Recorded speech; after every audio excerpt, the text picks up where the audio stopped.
Greetings and salutations, old friends and hopefully some new friends, and welcome back.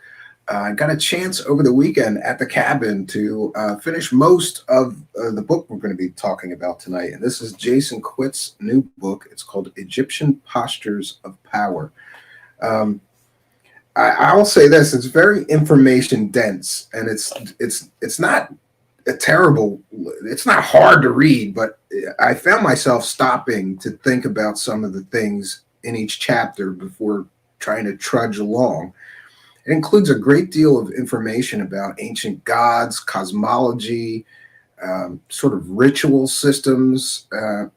I found it to be very interesting, and I'm looking forward to picking Jason's brain about some of the inspiration behind it, some of the sourcing that he used, because there's so much information in here. And I was impressed with there's a page in the bibliography of all of these books that inspired some of this.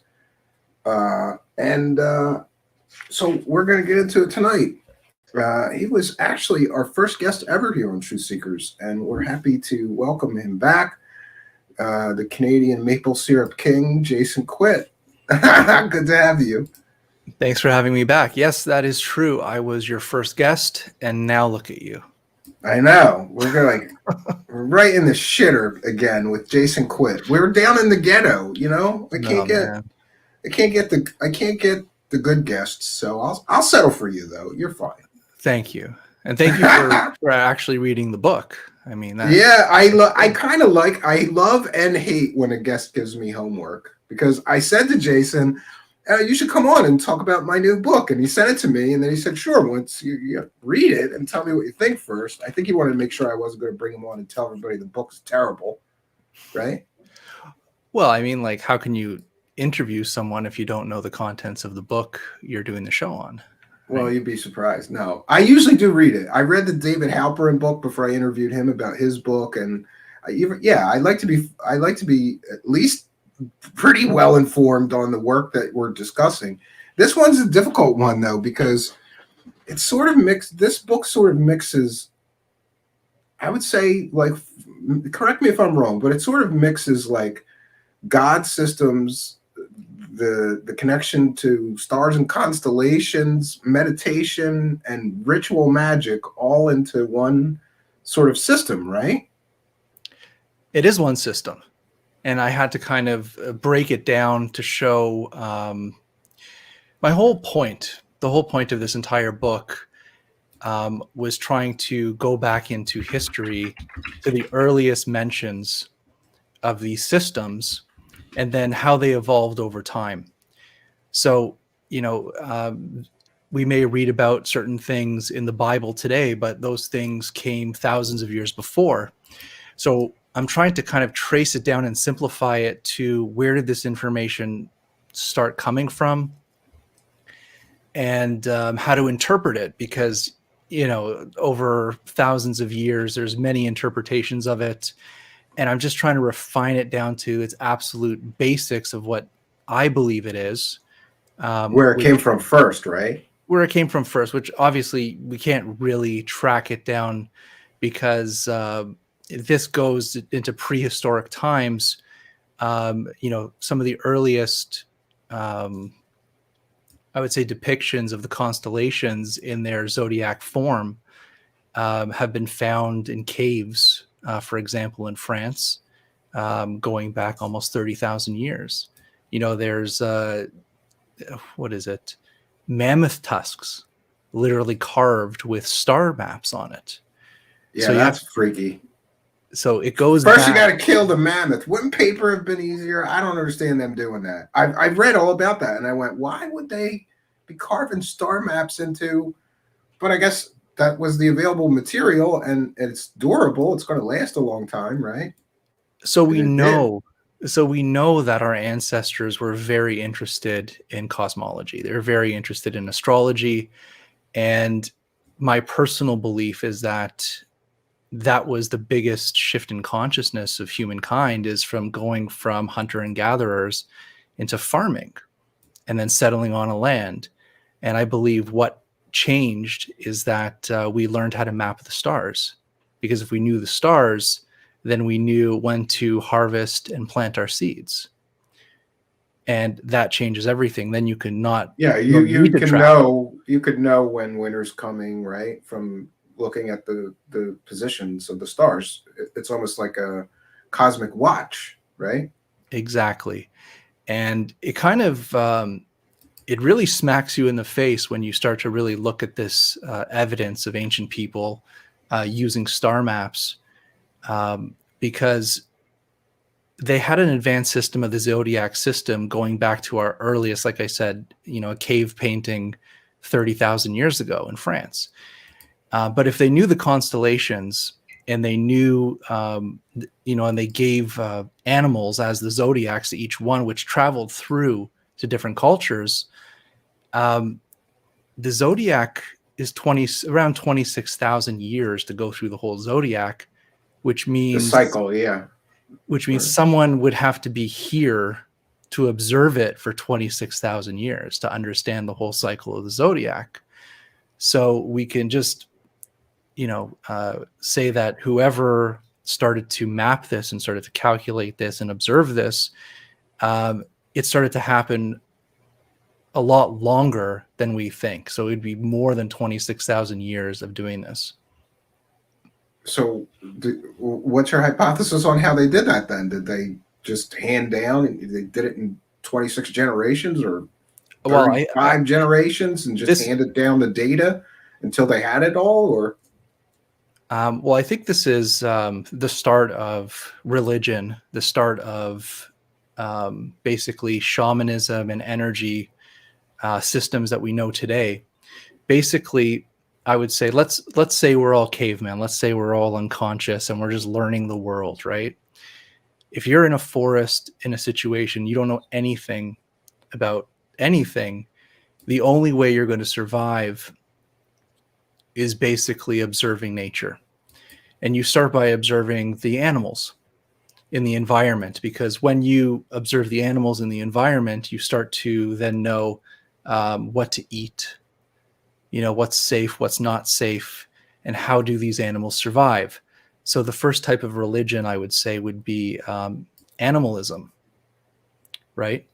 So basically, you would observe the animals and how they would survive, and that would help you to survive. So even in shamanic cultures today, they would dress up as an animal to gain that spiritual power of that animal based on how it survives and how it taught humans to survive. And then after that, so once we kind of get our senses into the environment, observing nature, then we can start looking for the stars. And what they would do is they would see what's the first star that comes up over the horizon. And they would call this the morning star. So at different times of the year, there will be different stars rising above the horizon, the eastern horizon with the sun. And then at night, there would be different stars in the sky. And if you would observe it, you would know that certain stars would come out or certain constellations would come out in the sky with certain stars at different times of the year that would signal spring or summer or fall. So those became indicators in the sky as to what they needed to do, as in like plant or harvest or move or prepare for the winter. So the sky became almost like a map of time where they could actually judge what they need to do. And there's evidence that there were seafaring cultures over 10,000 years ago. They found, there is evidence that they traveled using the sea. And how do they navigate? They navigate with the stars. So it's interesting to me that they put this stuff all together, because I mean, I think of ancient man as being pretty primitive, but the truth is they had mostly the same brain we do. So they were able to think and reason and put this stuff together. So somehow you do touch on a lot of the cosmology and the connections, especially in Egyptians, how they would align things, and this star is for this god and this one's for that god. That's another interesting part of it. And but you do tie together some I guess, Jewish parts of this, and godheads and systems, right? And other cultures' influence on Egyptian part of this. Yeah, you can see kind of the out of Egypt type of hypothesis where certain groups of people, they took the knowledge from Egypt and it kind of got changed, but the stories still remain the same. Just different names were replaced and different stories were added to it, but it was still the exact same things. And that kind of evolved and changed into modern day Christianity as well. The same type of stories, especially about the gods or the stars, were passed on through these generations. So for me, when it comes to mysticism, it really is this kind of reflection. And the reflection is you are basically the universe is you. And to understand yourself, you have to understand the universe. And by looking at different, basically, polarities in the world, you start to understand yourself. And this is the basis of this understanding. And basically, my whole goal in this thing was just trying to find a way to connect the ritual, because we all go through cycles. All right. Everything has an ebb and a flow. Everything is born and everything dies. And how do we fit in this cycle? And the truth is that we are a reflection of our outer world. We are shaped by our environment. And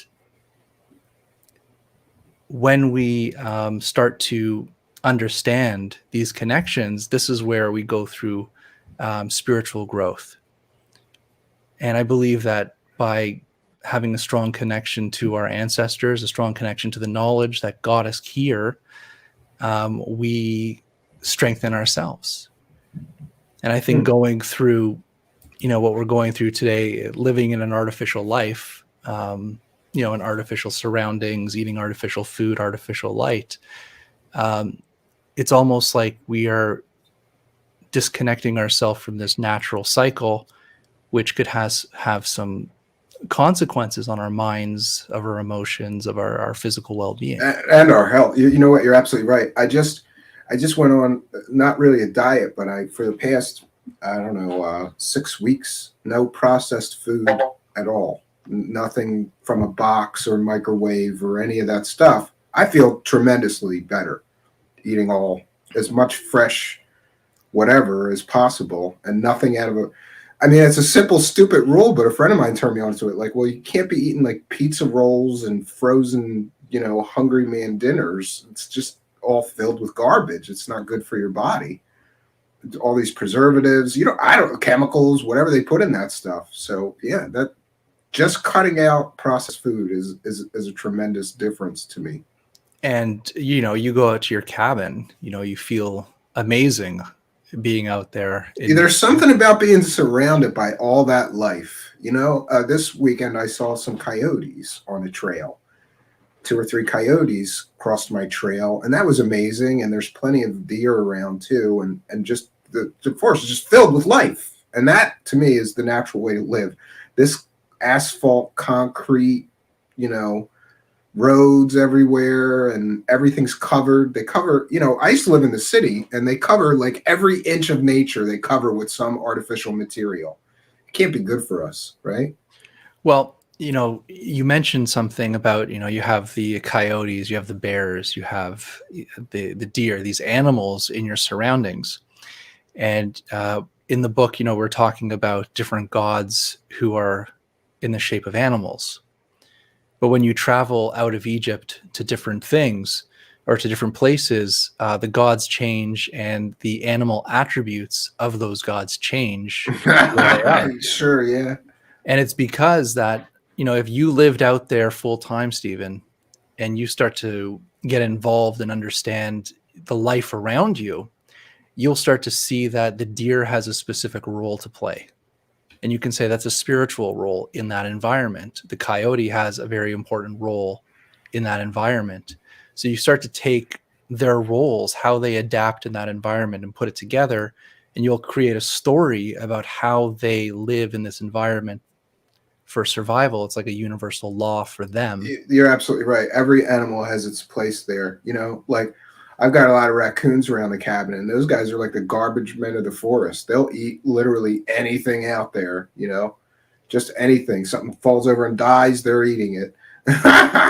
It's funny to me. You're right. Everything works perfectly in the forest. Everybody has their job to do. But I noticed you mentioned this mention of ritual.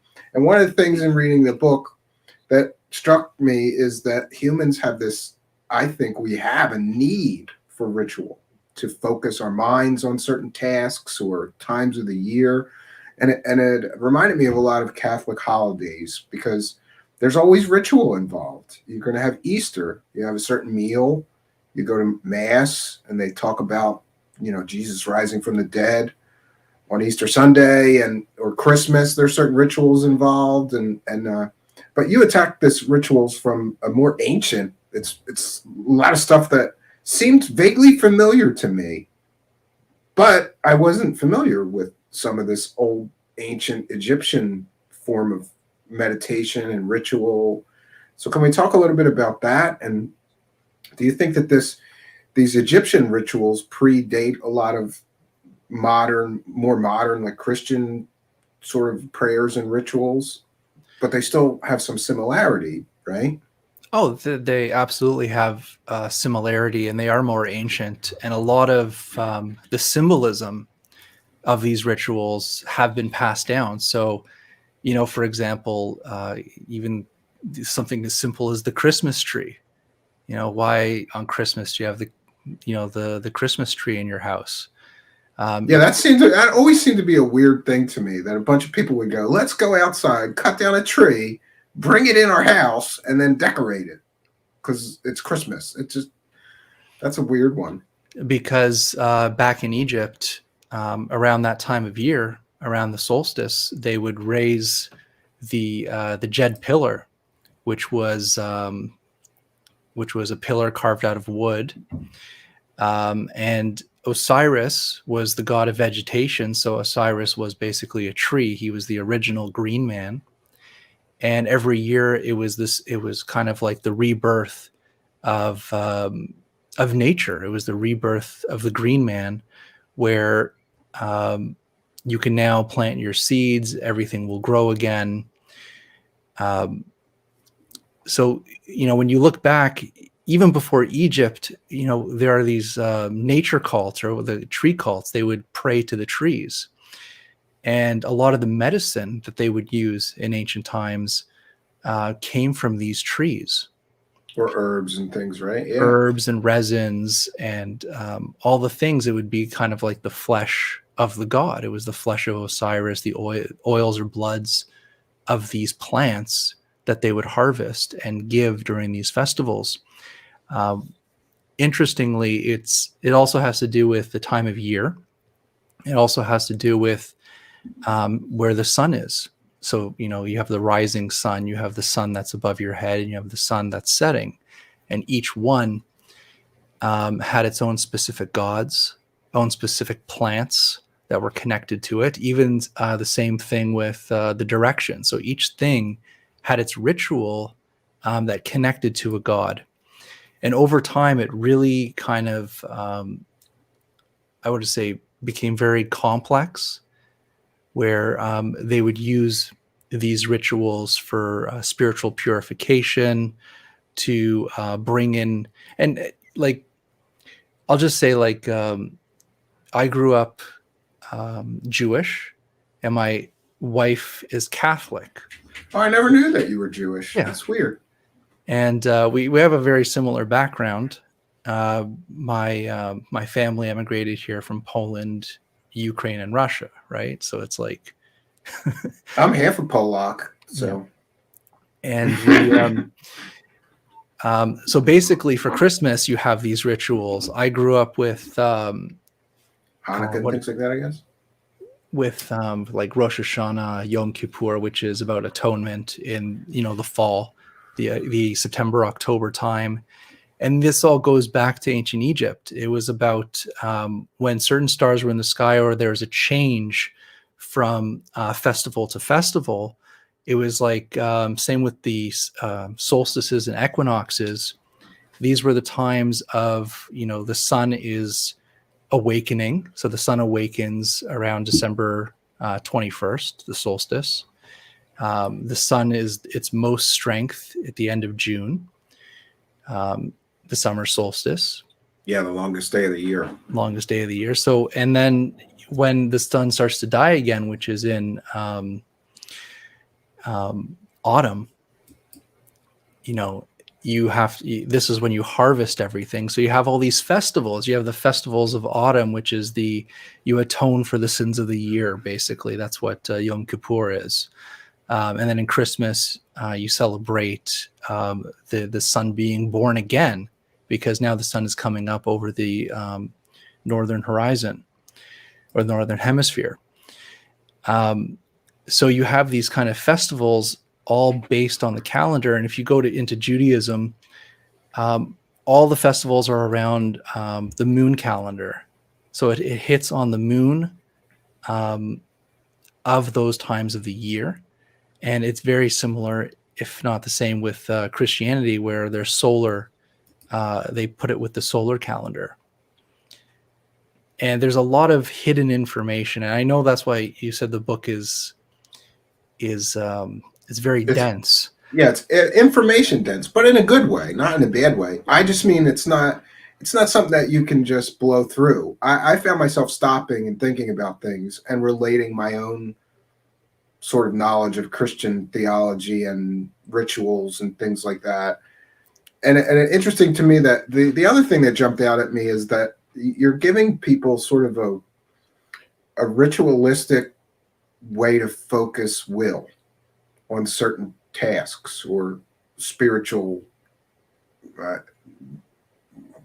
spiritual journey, like if you're trying to do something specific spiritually, there's methods to do that, right?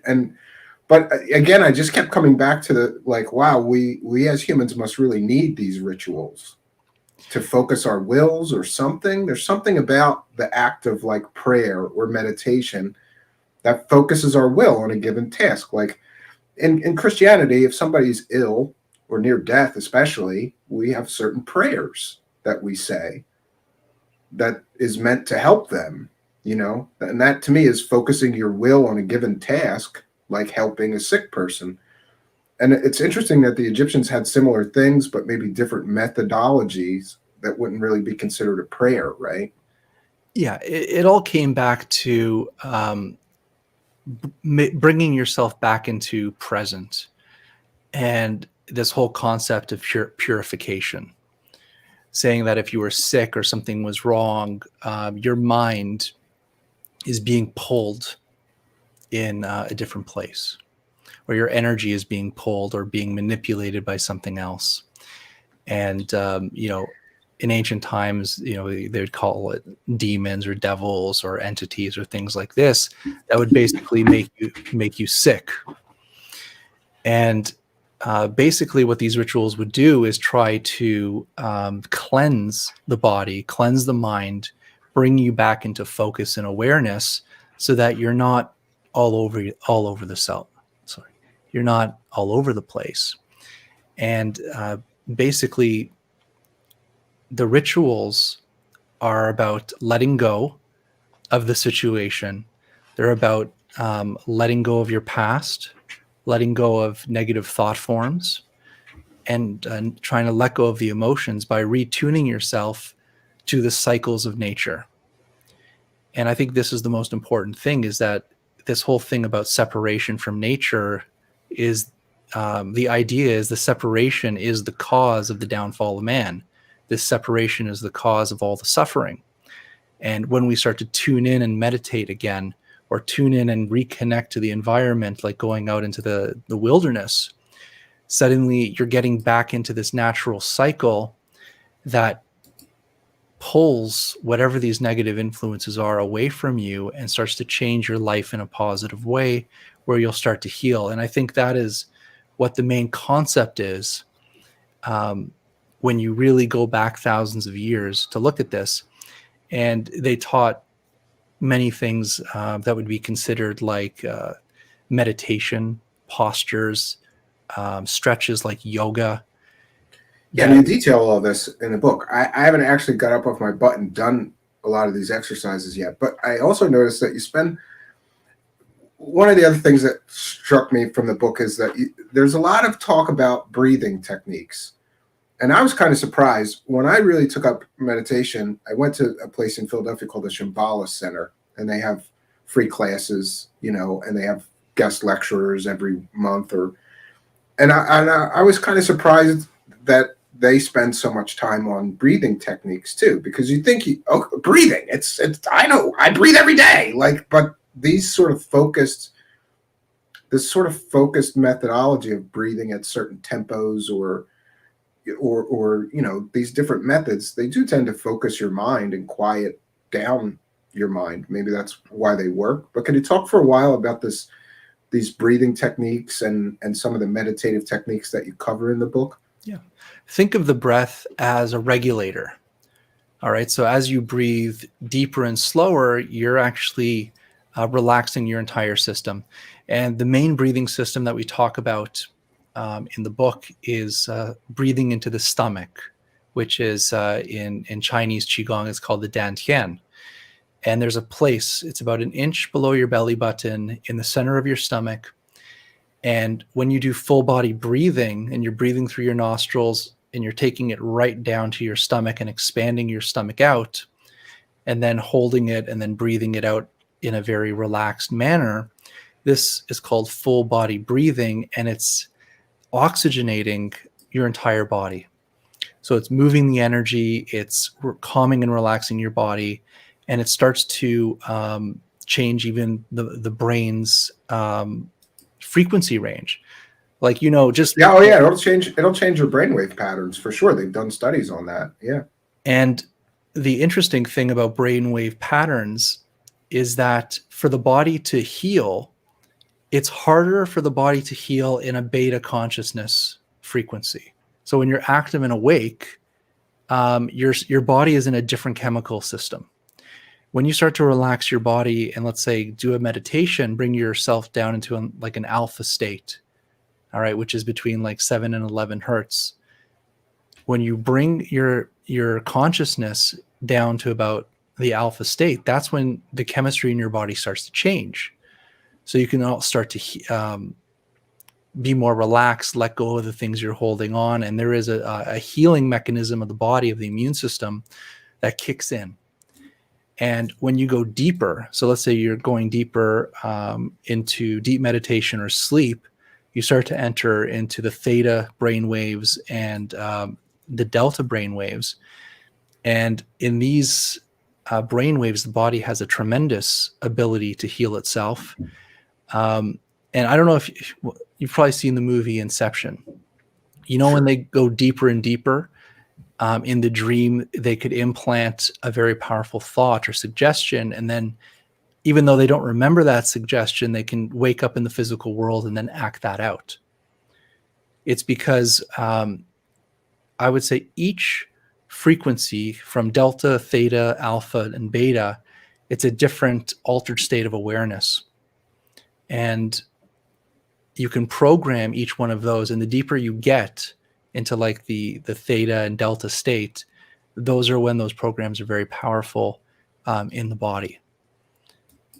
So, and I think that's also what they did with MK Ultra and all that stuff, is they would break the brain. Yeah, but that's not a very beneficial use of that knowledge, right? No, but you do something similar too. You have the mind hack system, which is very similar to this. Yeah, I've spent a lot of time studying different brainwave and how to get into the state of each brainwave pattern as quickly as possible. So binaural beats and some other meditative techniques. And I found it to be tremendously helpful to be in the right state of mind for what you're trying to accomplish, And what's very interesting and why breathing is so important is that it does alter your state of awareness. And there are many studies done with people that breathe or do deep meditation with breathing, and they will actually find very specific chemistries in their blood and urine. And these chemistries are very similar to what happens when you're dreaming, lucid dreaming. This is like, they'll find DMT in your blood. They'll find these psychedelic hormones and chemistry in your blood and urine by practicing this. So when someone has like an experience, they don't need to take drugs or anything like that. Your body automatically creates this chemistry by changing your brain wave and the facility of changing your breathing work. So this is very important when it comes to meditation and postures and ritual, because let's say you're doing a ritual, we're talking, and this is where, magic comes in. It's like, how can you perform a certain function if your frequency or brain waves are not in that range where that chemistry can be excreted, basically, to get that desired effect. So it really comes down to you. And I just saw that comment. Basically, one of the oldest symbolism is of the snake going up the staff, and that is the symbol of healing. It's a symbol of magic, symbol of medicine. It's also a symbol of DNA now, sort of spiral. And when you go into these systems, if you go into the symbology, especially in the ancient Vedas, they speak about the coiled serpent, which means the Kundalini, which is at the base of your spine. And through very specific breathing techniques, different yoga positions, postures, what they would do is they would bring the breath of life, which is basically prana, your breath.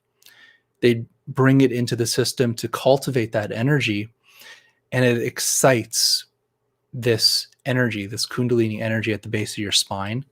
And the symbol of that is this spiral serpent, which is made out of fire, going up your spine and out through the crown, which is the symbol of healing, enlightenment, and things like this. And this could be found all over the place. Can't hear you, Stephen. Your mic's off.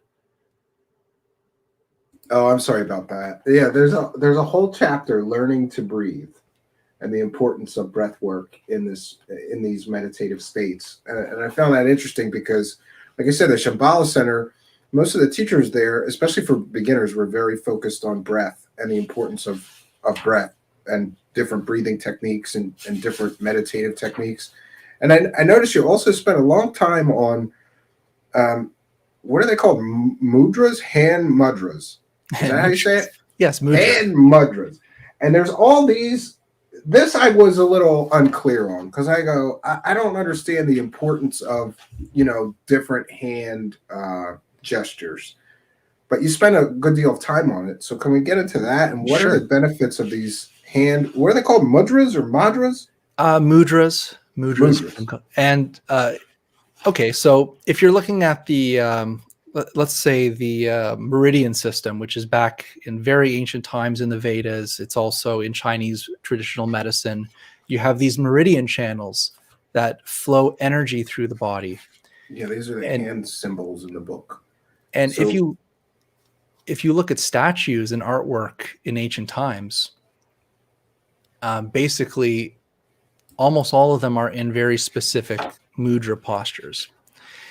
And what happens is that you have the meridian system going through the body, and all the exits and entrance points of the meridian channels run through your hands and fingers. So you can regulate the flow of energy of the body by touching certain points of your finger or holding certain points of your finger. And like I said, in mysticism, you're a reflection of the universe. So, for example, you have 5 or 4 fingers, 1 thumb, and each finger is an element, and they say that the thumb is the fire element, the index finger is the air. I've never heard about this. is the air element. I got a fire thumb. Well, that's right. So what happens when you put fire and air together? you create more, you're feeding the fire, you're creating more heat. So holding this creates this energy surge in the body of this connection. And every point on the finger connects to a different organ system inside the body. So if you're trying to regulate the flow of energy, you can hold and meditate with different points on the body, very similar to the acupuncture system or the Vedic system. And if you would hold that point, you draw energy to that point in a meditation and regulate that flow of energy with your breath. And that is the whole concept. It's not really a far out thing. It's like the way that I try to explain this is the Earth has a negative polarity. All right, it's a giant magnetic sphere that you're putting your feet on. All right, and then you have your arms and your body. You're like a pillar standing vertically in the atmosphere, and the air around you, the atmosphere around you, is a mostly positive charge. So you're breathing in a positive charge of energy. If you go near water or certain sources, you get more of negative ionization. But for mostly the air is positive band electrical. So if you're putting your arms like out into the sky, your hands are touching a positive potential of electricity. Your feet are on the ground. You have a negative polarity. So as you breathe, you're pulling these two polarities in your body, this positive and negative ionization. And it's through these postures and through the breath technique that you start to regulate the flow of these energies. And it's like when you're talking in this community, everybody says, "Oh, you're talking about woo stuff. This is all woo." I'm like, this is the oldest information we have available to us. I'm keeping an open mind, but some Yeah. of me some of it I go, I guess, this connection that every finger is connected to some other organ. And I just don't know that that's like, I think what people mean is that this isn't exactly like science. It's more like tradition and mysticism and, but who knows, right? Right. And, this is what's been around for thousands of years, and it continues to grow. And I've interviewed a lot of medical doctors who run different hospitals. I don't know if you saw the documentary I did with the doctors in Italy, but basically what they're saying is that even though we know a lot about the science and medicine and the human body, there's a lot of techniques, a lot of medicines and surgeries we do on people that just simply don't work. So even though it should have worked, it doesn't work. And then what they do is they bring in an integrative side of medicine, which is like the acupuncture or the massage or the meditation or different traditional medicines along with the normal techniques of drugs and surgery. And they found that by adding this other element, this alternative element to the healing or the traditional element to the healing, suddenly now these things are starting to heal. Yeah, it's interesting. I had a friend that had cancer and he was in late stage. I don't recall the details, but basically it told me he had 6 months to live. And he went totally holistic and he continued the regular treatments. But he said later that he wasn't even sure if all this stuff that he was doing was doing anything. But one thing that it did do is it focused his entire being. He filled his days. We would go to acupuncture one day, meditation class the next day, yoga class the next day, herbalist, a nutritionist. And what he said is, I don't know if any of that stuff was effective, but there was something about filling my time with, I'm going to focus 100% on healing myself. And by the way, he did. He had a miraculous sort of healing, still alive today. He beat like stage 4, some kind of, can't remember the exact cancer that he had. So it's interesting that maybe just focusing the body on the healing aspect may have some may have some kind of effect, because he was totally not a believer in any of this stuff before he started. But he said, I'm going to keep an open mind. I'm going to go to all these different things. I'm going to focus myself completely on healing. And for him, it worked. But even after, he's not sure if that stuff was doing anything except focusing his mind and his will and all of his energies on healing his body. And this goes back to a very ancient concept, which is about where you place your mind is where you place your energy. All right. That's as simple as it gets. And so if you're, let's say, focusing on healing, you're putting your actual energy to the thought of healing.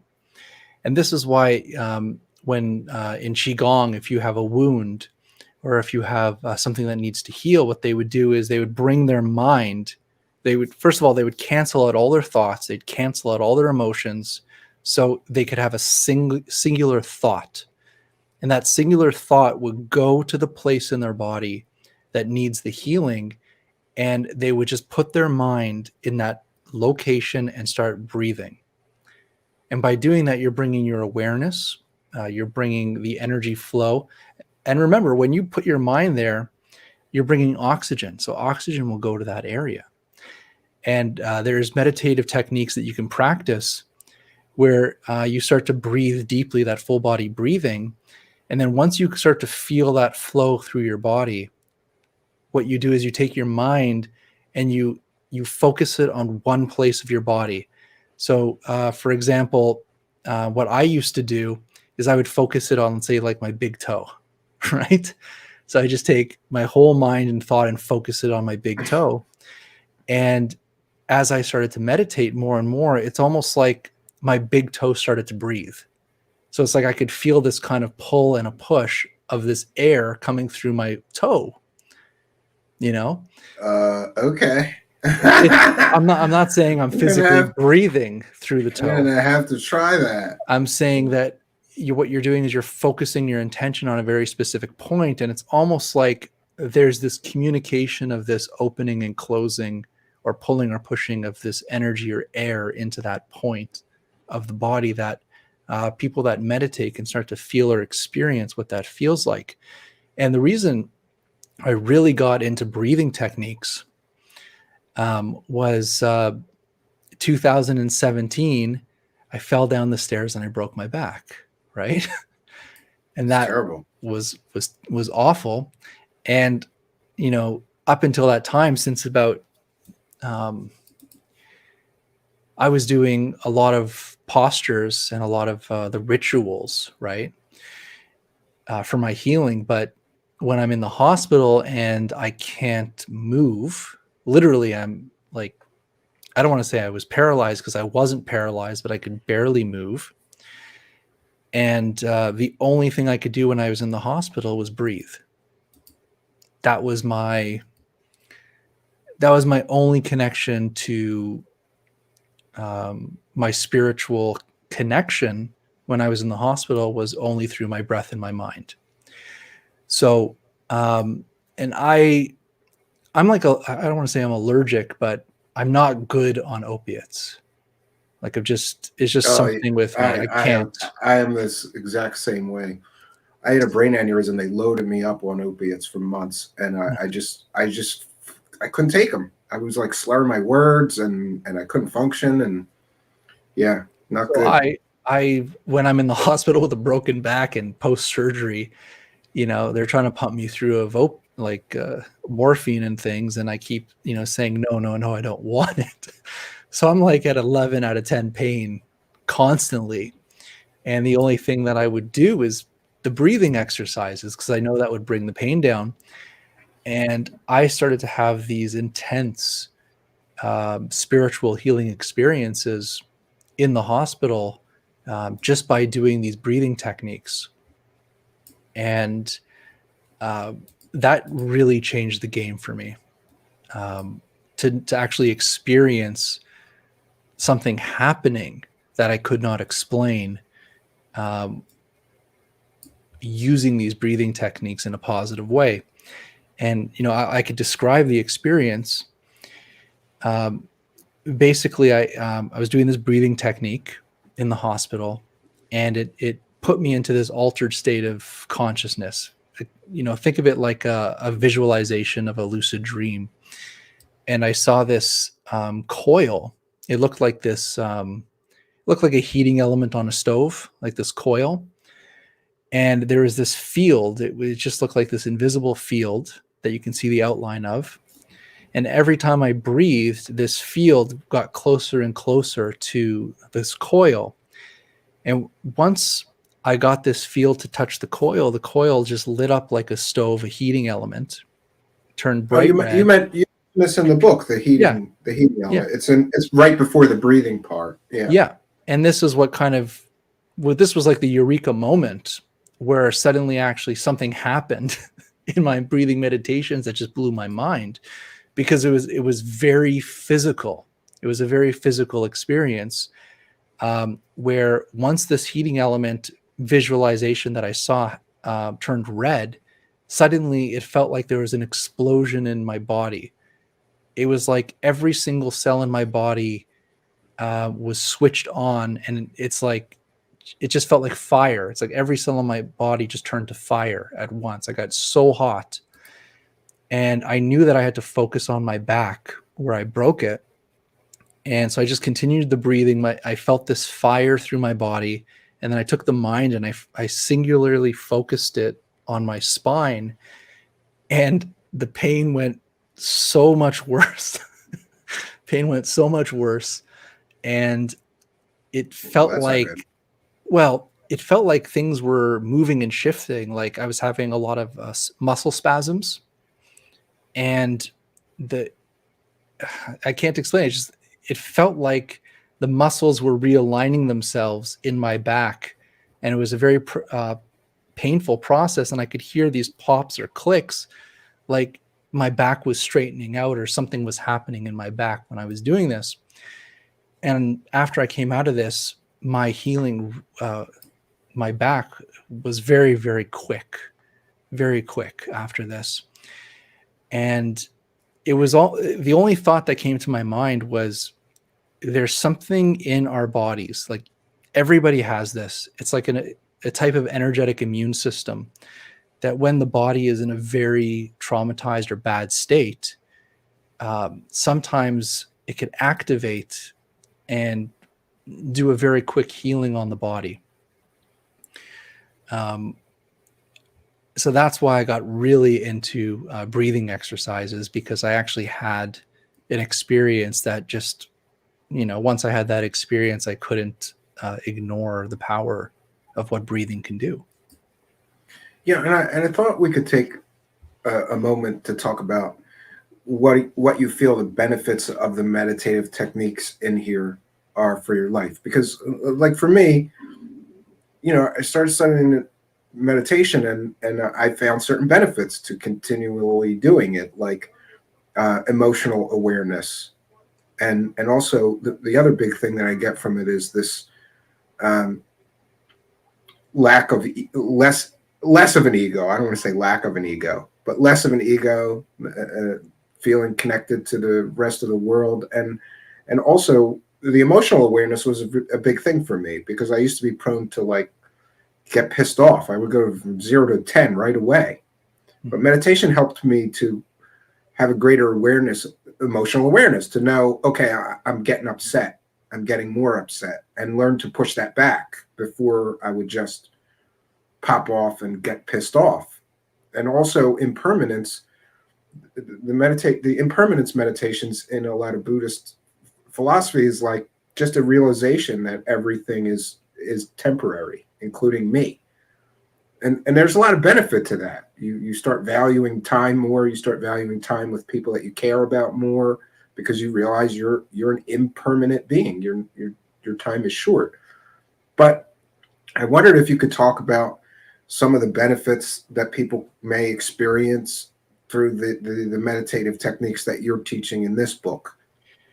Okay. Because they're different. They're similar. Some of them are similar, or reminded me of sort of Buddhist kind of meditative or philosophy, but also Christian prayers. Some of them reminded me of, and ritual.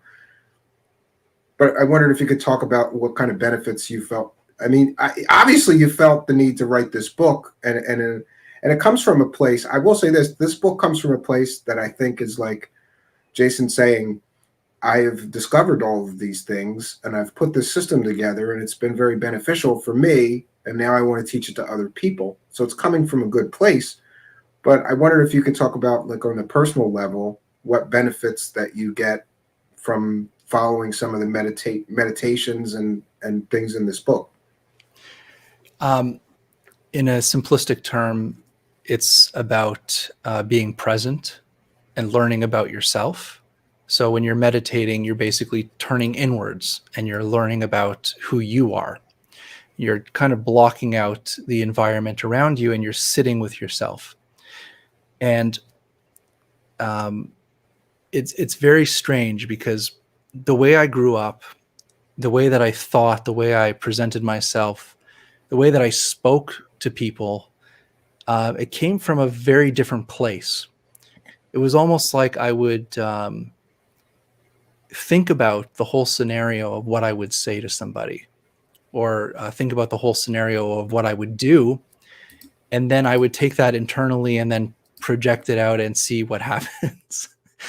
And after meditation, it was the complete opposite. It's like I just kind of went with the flow. I never really thought of what I was going to say or what I was going to do. It's just I allowed whatever would come out to come out. But with meditation, it comes down to sense and sensitivity. And I never realized how numb I actually I was growing up. And I don't know if it's because we're all collectively traumatized, but I didn't understand how to integrate emotional things. I didn't really know how to integrate things that were hard on my mind, or even traumas, physical traumas. I didn't know how to integrate that or know what to do with that. So I became very numb to situations. I became very numb to my environment and very numb to myself. And I found that by going deep into meditation, I started to get this sense of feeling again that I didn't have growing up, or I can't remember having it. And it was almost like the body itself has this consciousness or communication to it, where when you start to cut out the mind and just breathe and be within the body, just be present within the body will communicate to you in certain ways. And that body and the communication will be through feeling. So you may feel pain or tingling or cold, pressure. Memories might come up. Emotions might come up just by tuning everything else and just letting your body unwind itself or communicate with you. And I find that, or I found that by doing these type of meditations, I kind of got a relationship to my body consciousness where I didn't have that before.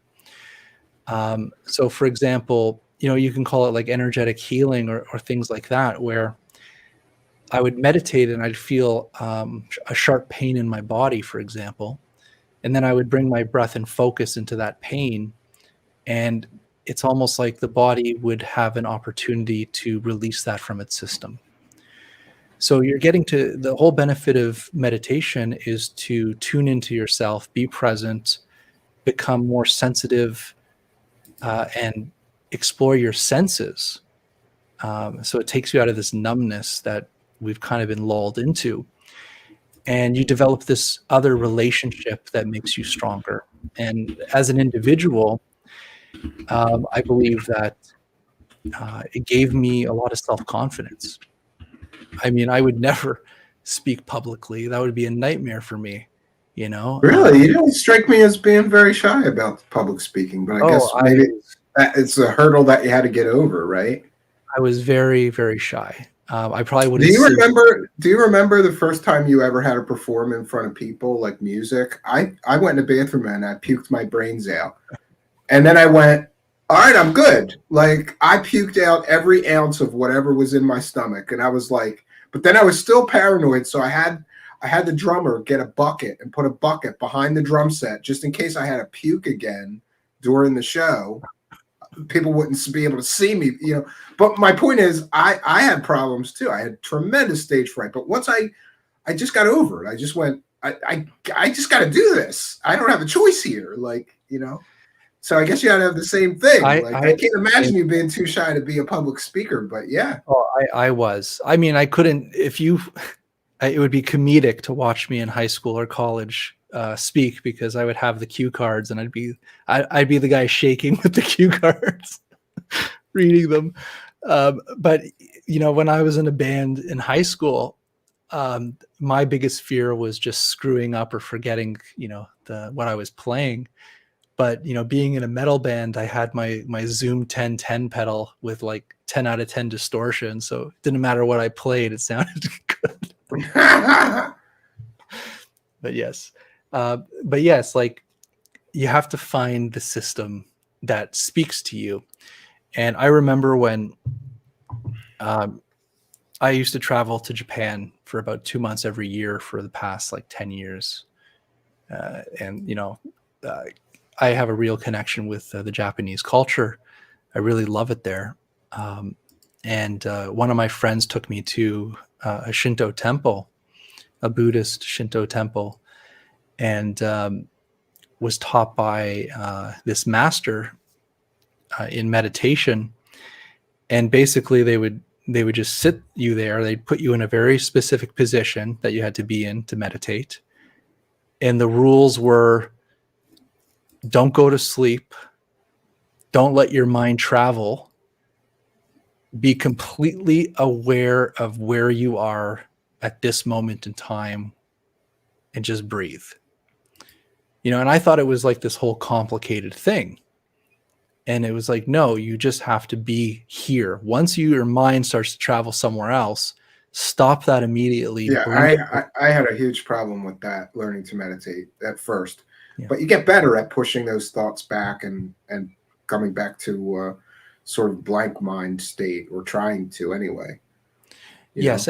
And, we were talking earlier about... It's funny that it's that simple. Sometimes it's that, people think meditation is so complicated. I mean, like I mentioned the impermanence meditation, and that is to focus your mind on like a forest and animals in the forest. Animal gets old, it falls down, it dies, it rots.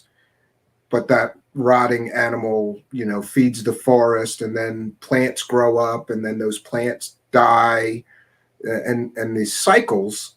And so it's weird that it's that simple. Some forms of meditation are that simple. You think they're going to be this incredibly complicated thing, but and to add to this whole magical element of the practice of magic, what we are taught is that every thought that you have is like a ripple in a pond. That's the easiest way to describe it. So when your mind is all over the place, when your mind is not calm, the waters of your mind is in chaos. So it's just waves hitting each other. And when that happens, your energy flow and your intention is lost completely. So you're basically incapable of putting out a positive or putting out a strong intention. So what they say is your mind's in chaos, right? That's right. So the whole point is getting rid of everything, being in this completely peaceful state of this no mind consciousness, so that when you drop that thought, that intention into that no mind consciousness, that is the only thing that is reverberating out into the universe, for example. So that is one of the keys for this type of magical thought, or these magical intentions of healing, is to kind of purify yourself of all these things that are pulling you in every direction.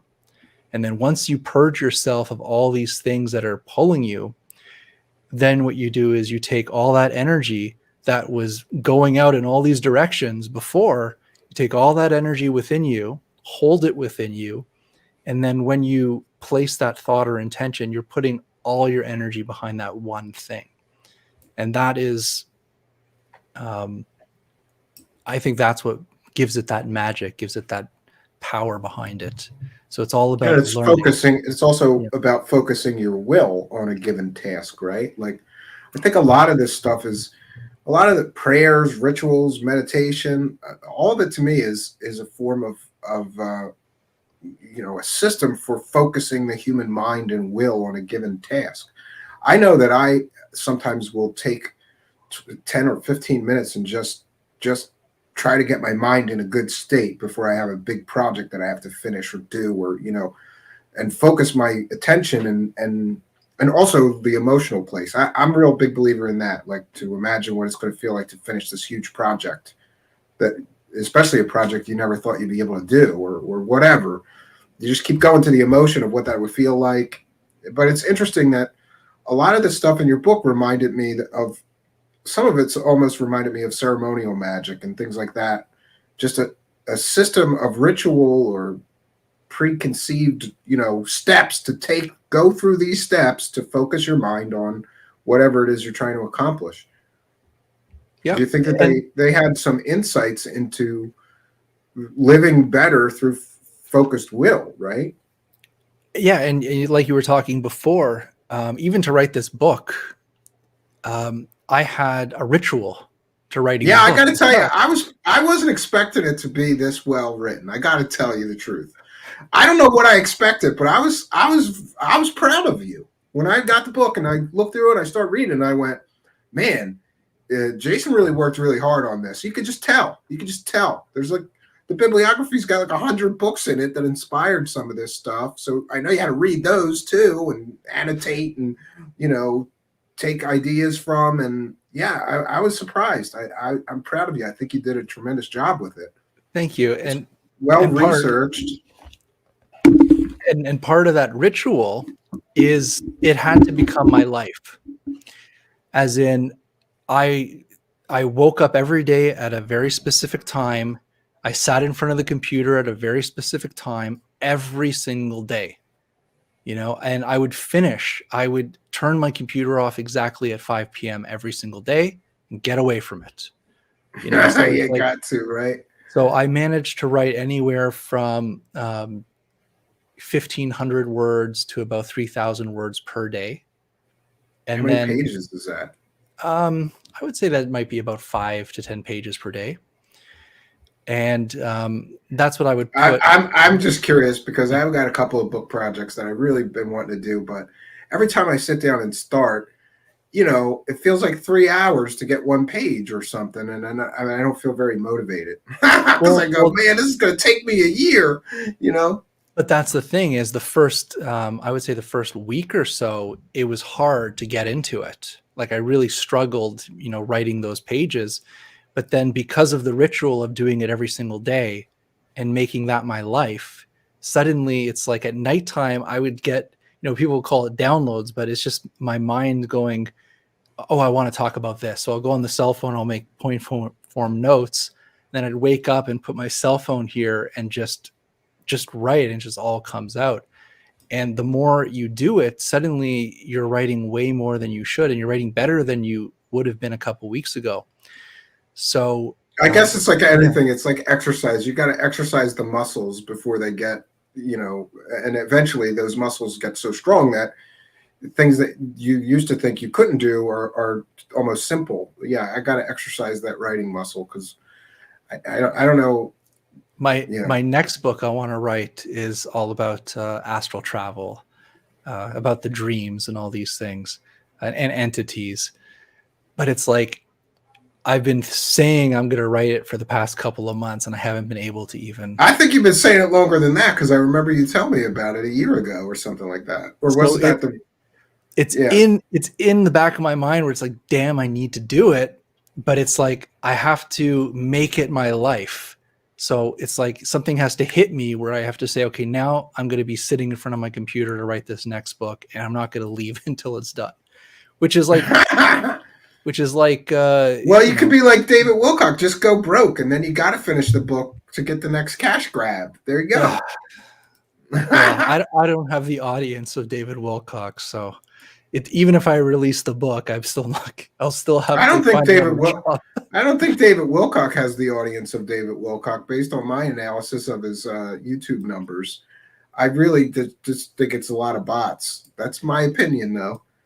Fake it till you make it, I guess, right? You know, it's interesting. Everybody sent me over the weekend. 100 people sent me an email or message like, "He's streaming. You got to cover this. This is crazy." And I go, "I'm not going to listen." And then I did, and now I'm going to cover it because, you know. Well, Steven, I don't envy you for having to watch that. I have to listen to this clown. I had to listen to this clown for 3 hours, but I was too lazy to make the notes the first run through. So now I got to do it again and make the notes. And that's terrible. I think I'm going to call that stream. I listened to 3 hours of David Wilcox, so you don't have to. Do you know, and just to bring some levity to the conversation, do you know that in the future, when we're all wiped out, somebody is going to find a box buried in the forest that was for David Wilcock? Oh, yes, the box of dildos. He still hasn't found it. But I will say this, Jason, I'm not giving hints of where it is, but he recently, I guess because of his divorce, got rid of a few houses that he had. But he kept the one nearest to the box. So I'm very happy about that. Oh, very interesting. And I have no idea what that's all about. So I just said something that just was channeled to me. I don't know what we're talking about. Box in the woods, yeah. Yeah, I don't know any of that. Yeah. Yeah, so I was going to ask you just in general, too, because you took some time off of conspiracy land for quite a while, I guess, to focus on the book, right? But really, wasn't it just that you needed a break from the nonsense and the crazy? Or what was that about? It was a lot of things. But as you know, this community is not basically a community you can make a living off of. I know there's some, obviously, but... Well, you can't if you just lie through your teeth and make up shit and have rapists and murderers and stuff like that for your sources. And just don't mention the rape part, you know, like, so what if he likes to rape chicks in his spare time? You know, he saw the aliens. Let's hear his story. Oh my God. So the guys that are making money have to be willing to have no morals, no ethics. The guys who are really making the most money, in my opinion, have no morals, no ethics. We've got people using dead babies. No, it's an Atacama alien. You know, we've got people using murderers, rapists, child molesters as sources. People selling all kinds of dubious fake medical cures and devices that don't do anything. It's really disheartening, right? Yeah, and that's also one of the reasons why I kind of backed out. But as you know, almost the entire time I was in this community, I needed an actual job, you know, to support myself, to be in this community. So I worked very hard in my other job. And then, you know, the writing and the podcast and all that was basically the side business, which helped support me. And the community was getting really intense around coming up to the end of the Trump administration. Oh yeah, they all went nuts. Yeah, and it was very it was just too much conspiracy, and everybody was very angry at each other, and everybody was very polarized, and it didn't matter what I would say, I'd always be attacked by one side or the other. And I had this career I was in, which I'm no longer in, but at the time I was really trying to be really, you know, work hard in this career. That was not part of the community at all. I was really trying to get this career going. And I was like, why am I fighting with people online that I'll never win these arguments? You know, why am I doing all this? And it's just taking my time when I could be focusing on the real world. And then I just made a decision where it's like, I'm just going to take my energy and focus it on the real world and get this stuff going. And, you know, COVID happened, and I live in Ontario. It's very much like, basically I'm a prisoner trapped in Canada. And I know people say, oh, you got freedoms, you could leave and go, but not really. And it's just a hassle and a half. So for the past 2 years, trying to travel is like impossible, or was for a while there, right? Yes. So it's very difficult. So basically I've stayed home and worked from home for the past 2 years.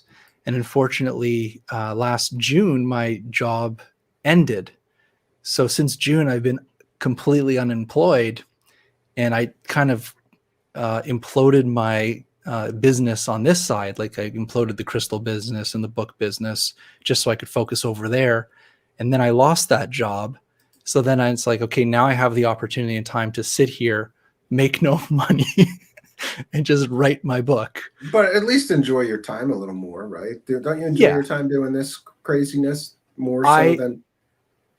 Yeah, I mean, to tell you the truth, I love writing. It's like it's an actual passion of mine to write. And I think I spoke to you when I was writing the book. I'm like, man, I'm having the best time doing this. Yeah, you did. I remember, and it made me pull out my word processor 3 times, but I didn't get very far. Yeah. I think I ought to hire Jason to just ghostwrite my books, since he's obviously better at it than I would be. I'll tell you, one thing that my job taught me in the real world was take your time and don't put out anything that you're going to want to pull back, a couple months later. So I really, like you said, I really put the time and energy into writing this book. Some of these graphics, like, remember, I don't take pictures. So it's like, for example, like you see graphics in the book. Oh, yeah, I'll solo you. Yeah. There you go. Basically, every single picture that you see, I redrew this on Illustrator and Photoshop. Wow. Yeah. Like, so you're not ripping off. No. It's funny. Somebody in Conspiracy Land totally ripped off somebody else's book cover. Wasn't that you who showed me that? That was me. Yeah, it was There's me. There's like one book cover, and it's 3 different books. People just copied and pasted somebody else's book cover illustration onto their own book. It's great. They love. It's nice that you were more original. It's nice that you were more original, though. I appreciate that kind of attention to detail. And my friend, who's a musician, his name is Monopoly. I don't know if you know him, but he's also like a graphic designer. And I said, "Can you please help me?" And he did 3D rendering of the statues. Yeah, that's cool. I assumed that you had some guy that was doing somebody did all the artwork for you. I didn't know that you were involved in that too. Yeah, no, I did everything. The cover, I made the cover from scratch. Everything is mine. So it's like I really took the time and energy to make it a project that I'm proud of. And that's what I'm doing from now on. Are you going to be on Jean-Claude's show? Is that Jean-Claude from I I haven't talked to him in a long time. He got pissed off at me. Tell him I said hello. I will. The interesting thing about Jean-Claude is I've known that guy for years. I've known him for years, and I never knew he had a show. You know what's crazy is that he's been deleted off of YouTube like 4 times. And every time he gets deleted, he comes back with more subscribers than he had the first. I don't even know. I haven't checked in, but he's got a huge following, though. Yes. So tomorrow, coming on your show is just me practicing to be on his show. Oh, okay. Yeah, he's got 70,000 subscribers now. That's crazy. God. I don't know. And he started his first channel about the same time I started this channel. I guess I need more crazy psychic bitches. And we had a fight about this. He gets all the crazy psychic bitches and the hot psychic chicks, and I don't get any of them. And that's not fair, right? Well, that's what I need. I need more hot psychic chicks.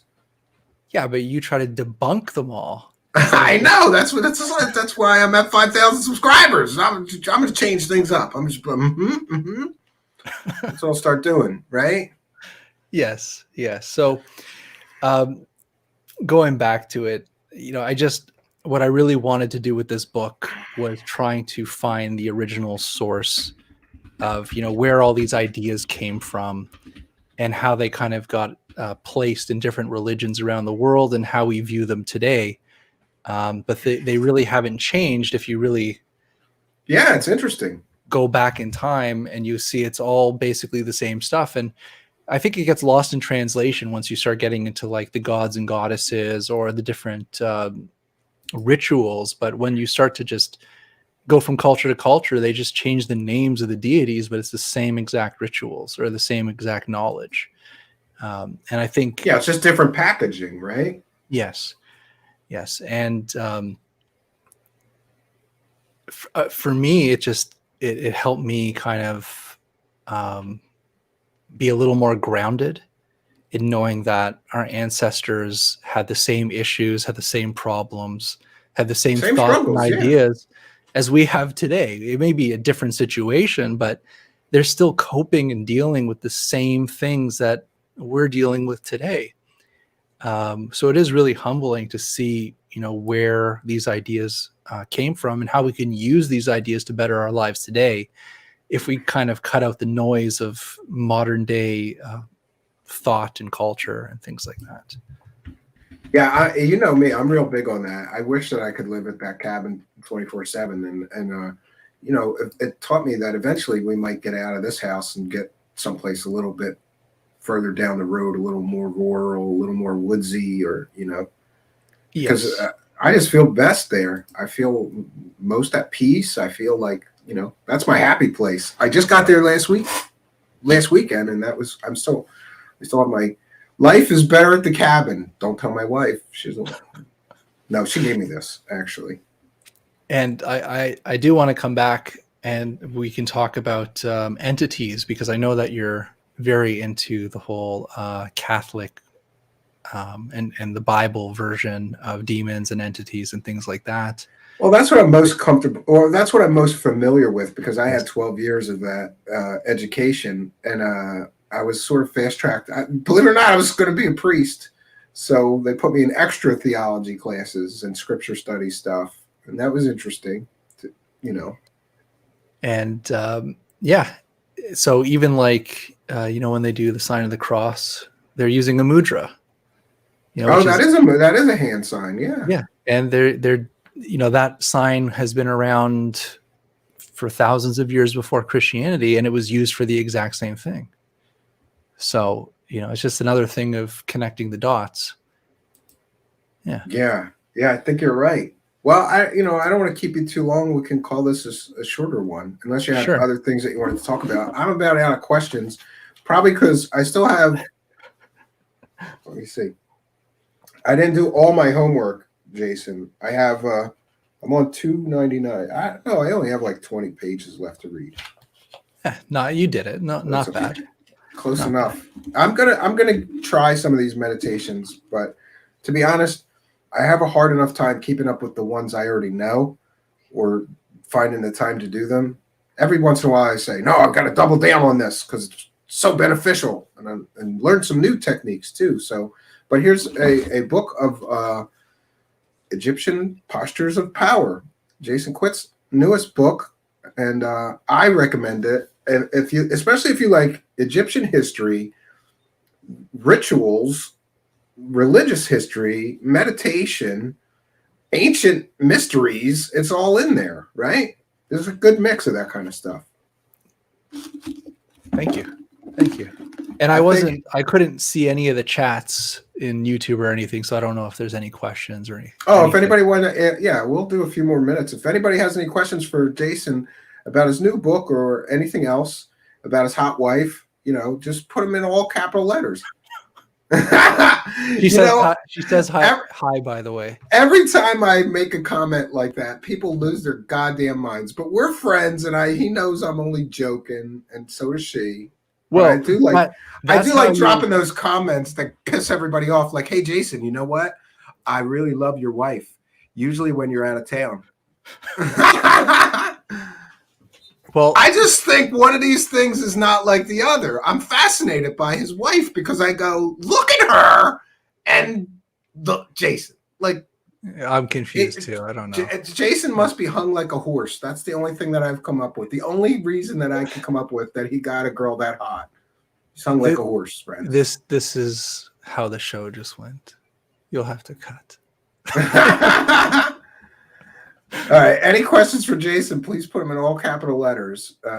It really does help if you have questions. Oh, here's a question from Stephanie Jackson. Question for Jason Quitt. Hi, Jason. Awakening Man Eric is one of my friends. Can you share the story when you guys saw UFOs together?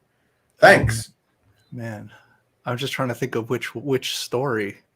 Yeah, because that dude sees UFOs everywhere, so you got to nail it down. The thing with Eric is that it doesn't matter what conference I go to in the United States. He's there. He's there. But one of the You know what? You know what C.W. Channer said, and he's absolutely right. If there's like a UFO like lecture at a small town library in like Prairie Town, Minnesota, Eric is there. If three guys decide to get together and talk about UFOs at a Denny's in the middle of Wisconsin, somehow Eric, the Awakening Man, is there. I don't know how he does it. He really, somebody sees Bigfoot, he's there. There's a flap of UFO sightings in, Montana. Somehow he's there. We were together at East City Ranch. Oh, I just did a show on that. I know. And East City Ranch is very interesting. I would say Mount Adams is very interesting. And we had a lot of sightings there that weren't planes, that weren't satellites. I don't know what they were. I don't know if they were UFOs or some other type of phenomenon like the lights on the mountain. They seem to kind of like come in and go out like a ball of lightning type of thing. But we witnessed a lot of that at that mountain. And in, where was it? Palm Springs, out in the desert. We went on a hike in the forest, and that was really cool. And Monica was there, and she took a picture, and a cylinder was in that picture, which was like a cylinder in the sky, which like I thought was really cigar-shaped UFO. Those are interesting. Yeah. So I didn't take that picture. She took that picture. I didn't see it with my eyes, but it came out in the photo. But yeah, there's a lot of phenomenon out there. I don't necessarily believe that it's a well, I mean, by definition, it's a UFO because you have no idea what you're looking at. But Yeah. I have a theory of the mountain is like kind of the receptacle of energy of the atmosphere, and then when the sun goes down, the atmosphere actually compresses down on that mountain, and as it compresses, the ions hit that mountain, and you'll see things light up like a Christmas tree on that album. Yeah, I've heard. I've heard both sides of that story. I've heard people that maybe there is something to a strange phenomenon in that area, but then I've heard a whole lot of stories that seem to indicate that some people may be taking advantage of satellites and other things because, Well, I'll just tell you, I live out in Canada. You live where you live. If we go outside and look up at the sky long enough, we're going to see things moving around, because there's also thousands of different satellites going around, and there could be other things. Those Starlink satellites are going to cause tons of UFO sightings. I guarantee it. The thing that bothers me about these type of meetings or these CE5 events is that you'll see something in the sky. We don't know what it is, but you'll have people in the group telling you what it is. So then people will say, okay, I saw this, and they described it as this, so therefore that's what it is. Yeah, it's a mothership. Look, it's powering up. I've heard that direct quote from Gilead, right? So that's the only issue that I have with that, is kind of trying to put a description on what it is to tell people this is what it is when we actually don't know what it is. And that's my only beef. Yeah. Here, we'll end with this question because it's a good one, actually. Mario's Taco says what he thinks about meditation and UFOs. Is there any connection? Many people believe there is some type of connection, and I would say that it completely opens up the UFO field into something completely different, which is UFOs are connected to consciousness. And I've had some weird experiences, and they're just weird. Like Monica and I, he's definitely a weirdo. So Monica and I are walking, like we walk around our neighborhood a lot, especially in the summertime to get some exercise. And we were actually discussing this whole idea of power-ups, like you said, like the UFO powers up. And I said, I'm like, it doesn't make any sense. It's like, why would they need to power up? Do they need to just show us that they're connected to us consciously? And when I said that to Monica, suddenly it's like there was this big flash in front of us in the sky, of this just light exploding in front of us. And I was just like, the hell was that? Are they listening, or is this just a coincidence? Yeah, somebody mentioned the power of suggestion. I've often wondered if that, because I've spent so much time trying to concentrate on the nuts and bolts and let's get samples of the crashed material or alien, something physical that we can say, here it is. It's indisputable proof of alien visitation. And then the more I think about it lately, it's like there is no physical part to some of it. And maybe it is consciousness based or somehow surrounding human consciousness is what's causing the phenomenon. It's been here forever. Well, this is what I want to say to the whole UFO community. And this is exactly what I said at the beginning of my entrance into this community, was that I've had alien type experiences. All right. But they were never physical. They were out of body. And I would say that it was not something from outer space or another planet. It's something that is in the astral world. It's something that connects the spiritual or dream world. And a lot of people don't like that answer, and it gets into the whole theology and demons and angels and things like that. But I really believe I haven't seen any real evidence of, like, I've seen things in the sky, don't get me wrong, but I have not come in contact with a physical being that I can say this is a physical thing that I could touch in our world. Yeah, that's what I was saying, like the nuts and bolts. It seems to be a lot more of these experiencers and people feeling that they're abducted. It may be all in your mind in one form or another. Yeah. Either generated by or projected into your mind or I called bridged into your mind. Yeah. In the first book that I wrote with Bob Mitchell, it was all about astral abductions. So it's like your body is in bed, but your mind or your astral body is taken on these experiences. If you go back in history, those are like the initiations or being taken with the angels and things like that. Or today we call them alien abductions, but we think it's physical. And I would say that it's astral abductions. It's a manipulation of the conscious mind. And that would explain why there's often zero physical evidence of abductions, just the person's experience. Yeah. And then again, it's like, do you take the word of the person or do you take the word of what was given? And I would say it's very hard, because if you go back in history, these things that communicate with you, a lot of them are tricksters. A lot of them manipulate you. They say things for specific reasons that are not usually for your benefit.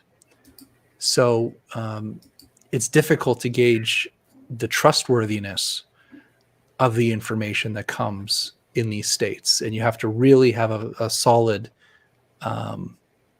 grounded perspective of all this information before you just jump to conclusions about what some being told you on the other side.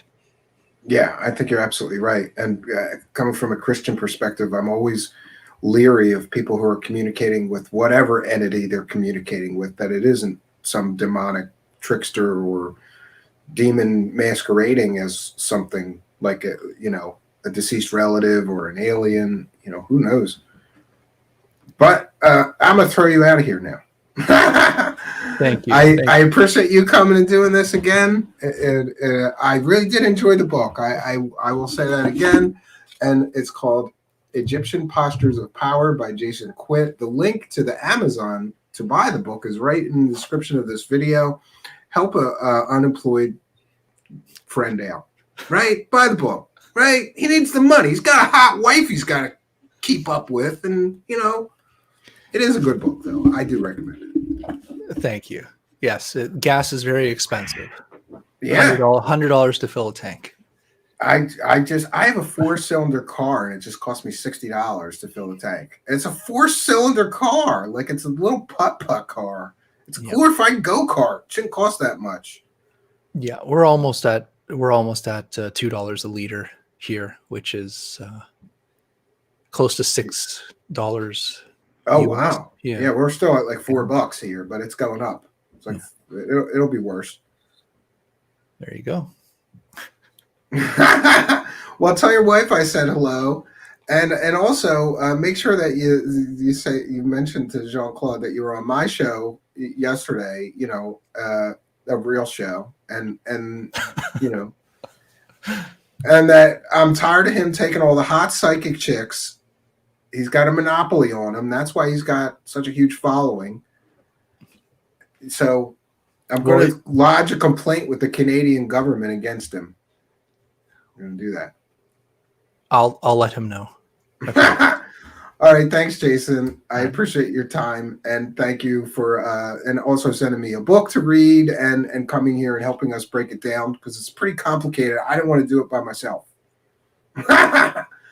You have a good night. All right, there we go. The legendary Jason Quitt of Quitspiracy fame and noted author of several other books besides this newest one, Egyptian Postures of Power. Yeah, I'm going to try some of the meditations in this, and maybe we'll do a follow-up and see, you know, what do I think about the effects? Because it's one thing to read, here's how you do a meditation, but to actually do it and then, you know, be able to see if it has some positive benefit in your life. I tend to go to the Jeet Kune Do kind of school of meditation. If something works for me, I keep it. If I have trouble with it too many times or I can't really derive any benefit from it, I throw it out and I'm on to looking for other tools. But I think there may be some things in there that are beneficial, and I'm going to give them a try. Those of you who have asked, yes, tomorrow night we will cover David Wilcock's latest stream, and I have some fun stuff to go with that. You're going to enjoy very much. And I'm also calling Stravati Aerospace tomorrow to try to get an interview with the guy that David Wilcock gave all that money to that's supposed to build hover cars with him. We'll see what happens. And later in the week, we'll have a couple more shows. This Saturday, 7 p.m. Eastern time, we are going to have Wayne, Anjali's Wayne. Believe it or not, yes, we finally located the mysterious Wayne who owns a mountain that this Anjali character said she met aliens inside a secret base inside his mountain. We're going to have him come here and do an interview. And what do you think? Is he going to confirm her alien encounters, or is he going to shatter her delusions of alien encounters? This Saturday, 7 p.m. at midnight. So what else can I say? I want to thank Jason Quitt, my guest tonight. I want to thank each and every one of you for joining us. And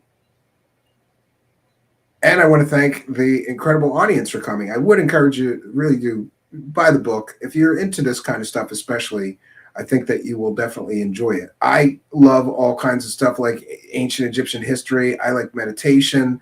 I like religious history. So for me, it was a no-brainer to like this book. And I think you will too.